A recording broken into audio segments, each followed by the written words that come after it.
as we have seen, you were one of the MPs who got suspended during the making of the bill. And the main question here is that, was there a bias on the side of the House, the Speaker of the House? And when that bill happened, when that suspension happened, people alleged that this was a dark day for our democracy, as this happened in a Rajya Sabha. What are your views on that, sir? See, these three bills were brought in the form of an ordinance.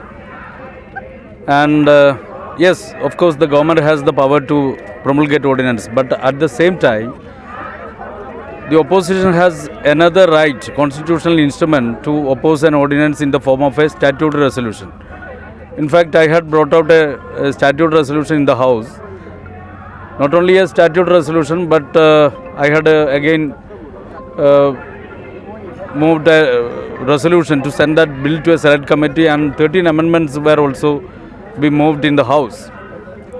So once, if a single member asks for a division on a particular question, it is the responsibility of the chair that the division has taken place. I had asked for division not only on statutory resolution, but on the motion to send that bill to a select committee, and also on the 13 amendments. But unfortunately, the chair did not listen to our demand for voting. As per the procedure of the Rajya Sabha, it is the responsibility of the chair. If somebody had asked for, if a single member party, if a member asks for a division, there should be a division, but division was not taken place, and that resulted in the protest in the House, and ultimately we all were suspended. Myself and Elamaran Karim and other 6 members of Parliament were suspended. Yes, we were suspended, and now yesterday we must have seen that the government itself is saying that they are going to suspend the acts. So they had suspended us and passed the bill, and now they are saying that their act is going to be suspended. It is good, well and good. But at the same time, these acts bills were made as an act in the by sabotaging the parliamentary system, by sabotaging the constitution, and also by sabotaging the procedure of the Rajya Sabha, and that resulted in the huge protest of members of parliament, and ultimately the entire opposition had boycotted the House. Correct. Sir, this is not the first time that we have seen this behavior from the government. The past bills regarding, may it be 370, may it be CA, may it be other bills that have been passed through ordinances. So is this a behavioral thing where they bring in ordinances and without letting the MPs grasp enough knowledge about the topic and give it without giving them the democratic right to change it, to give opinions on that, they pass the bills? Is there some kind of truth in this? In fact, the Modi government is the most undemocratic government in the history of our country, because earlier they did not have the majority in Rajya Sabha. At that time, they were bringing out they were passing various laws by making it as a money bill. A money bill, as per the 110 of the Constitution, if a money bill is being certified by the Speaker of the Lok Sabha, that money bill need not be passed by the Rajya Sabha. In fact, money bill is being clearly defined by the Constitution. But all other bills, money bill means it is a certain bill where the government is spending certain amount, etc., etc. So all other ordinary bills are being brought in the form of a money bill to bypass the Rajya Sabha, and that is the similar kind of that is the attitude that this government is following for the last few years. And nowadays they are bringing out promulgating ordinances.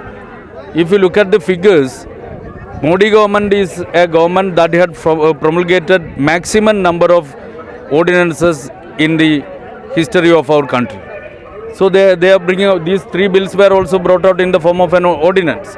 So they are bringing out ordinances, and now they have got a little majority in the Rajya Sabha, and hence they are sabotaging the right of the members of the parliament. Even proper discussion is not being taken place. When you are moving a motion, you are not being given proper time to deal those issues, and in an utmost undemocratic manner, or this by sabotaging the entire parliamentary system, they are pushing through the agenda by bypassing the parliament and the democratic ethos of our country. So this raises an important question in context of majoritarianism, as we have seen how Rajya Sabha is working, how lower house is also working, and upper house is also working. So should we be scared of this? Because at the end of the day, we are voting, we are doing our right, we are practicing our right to vote. But at the end of the day, we are getting where we are the victims of the same kind of things that happened before that we didn't want to be a part of, and this is very undemocratic of the government to do these kind of things. And as an opposition leader, what do you think is an alternative to this if there are no support? See, why should we be scared?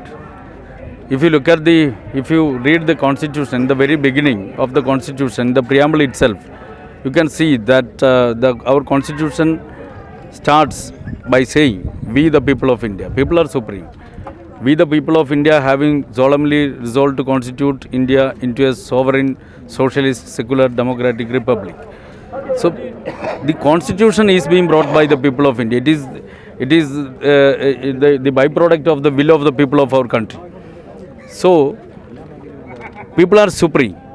In the house itself, we were saying that you can suspend us by using your powers, but at the same time, you are going to see the real protest, wrath of the people, and that is what you are witnessing. If the government is not ready to withdraw these anti-farmer laws, it is very sure that the people are going to withdraw this government from the seat of power. So ultimate power is lying with the people of our country, and that power is going to be shown to the ruling dispensation in the near future to come. Thank you. Thank you so much, sir.